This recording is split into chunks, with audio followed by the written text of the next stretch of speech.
অপেক্ষাতে সূর্যোদয় আসনি এখনো কেন হয়? অপেক্ষাতে সূর্যোদয় আসনি এখনো কেন হয়?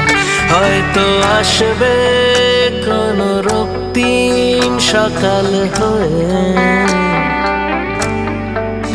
হয়তো আসবে কোনো রক্তিম সকাল হয়ে,